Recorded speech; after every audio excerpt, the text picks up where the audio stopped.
The final goal is to eradicate humanity as we know it. Once you understand the final destination, it becomes much easier to look back and identify the psychological conditioning, the biological tampering, the cultural grooming, and the educational prepping that we have been subjected to for decades in preparation to making us accept a post-human future.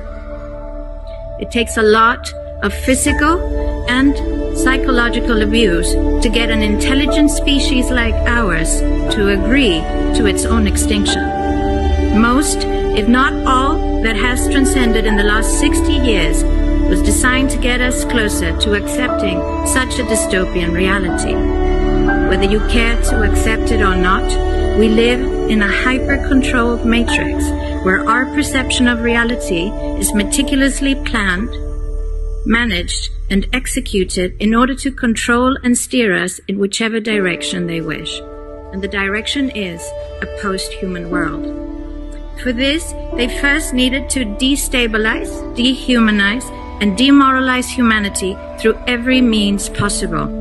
The destruction of the nuclear family, children being indoctrinated by the state, abortion, the eradication of God and spirituality from education, life in megacities and away from nature, toxic food, air and water, social media, replacing real human connection and interaction, engineered financial crisis and taxation, endless wars and massive migration, stress, anxiety, depression, drugs and alcohol, constant fear-mongering, moral relativism as the new religion, and I could go on and on about how humanity has been influenced and forced to move away from all the things that give us strength, security, purpose, and meaning.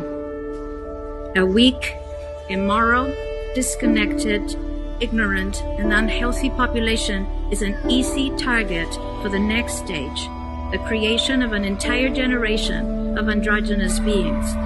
Masculinity is under attack psychologically, culturally, and biologically.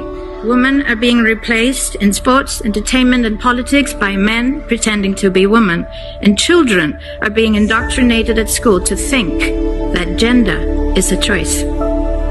The transgender movement is not a grassroots movement. It comes from the top.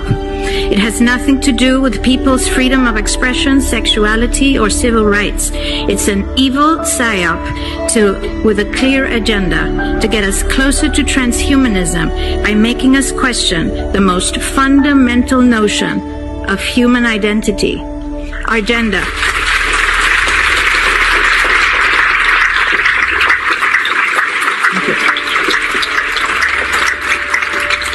If you don't know who you are, if you already identify as a hybrid between a man and a woman, you will be easily convinced to become a hybrid between human and machine.